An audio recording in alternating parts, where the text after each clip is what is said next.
You know, across Spider-Man, PS4, Daredevil Season 3, and now this movie, Kingpin has probably never been more relevant than he is now. Spectacular, spectacular, spectacular, spectacular, Spider-Man Into the Spider-Verse. So Spider-Man Into the Spider-Verse, on top of being an origin story for the Miles Morales Spider-Man, is also probably the most unique Spider-Man story I've ever seen on film, and the most unique superhero film I've ever seen. Which is probably a bold claim, but hey, at me if you want to. See what happens.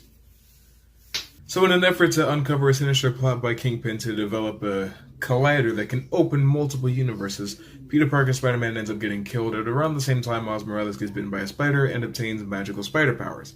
I don't know why I said magical. I'm sorry, don't crucify me, please. And as the death of any public figure would, Spider-Man's kind of got the entire city shaken up, and they need a hero to look up to, and that's where Miles Morales comes in. But not just Miles, a couple different Spider-Men from a couple different dimensions. Like Spider-Ham, an older, regular old Peter Parker, and Spider-Man Noir. And Spider-Gwen, who was absolutely my favorite character in the whole movie. I don't care. Spider-Gwen.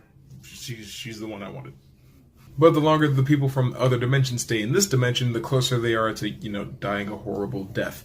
So they have to figure out how to shut this machine down and get home at around the same time. Now I just want to say, as somebody that's seen every Spider-Man movie except for The Amazing Spider-Man 2, up until now, Spider-Man Homecoming was my favorite movie.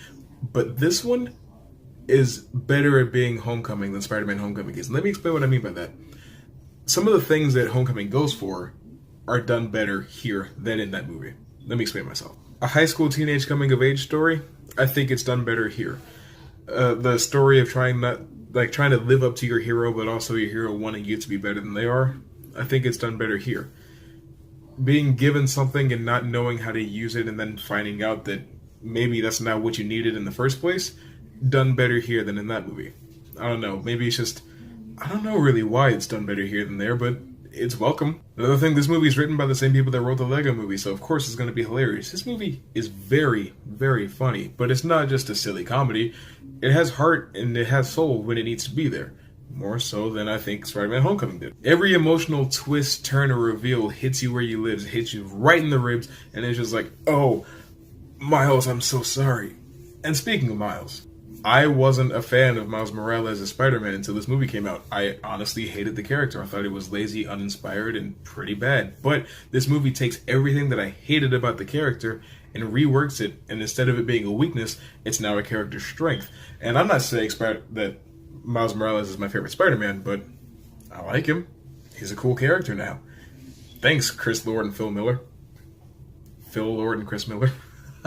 And as you may know that I've said before, I thought that the animation style for this movie was very interesting. It was basically the texture of the ink that went into printed comic books way back in the day.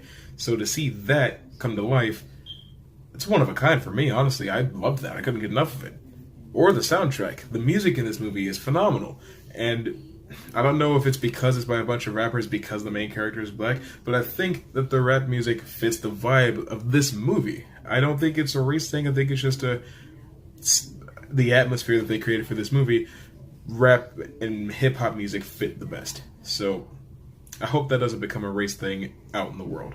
And one more thing that I think this movie did better than Homecoming was the family dynamic. We've all had parents that have embarrassed us in public, or family members that have tried to teach us how to get girls or something like that, and their advice was just terrible. That's there in this movie.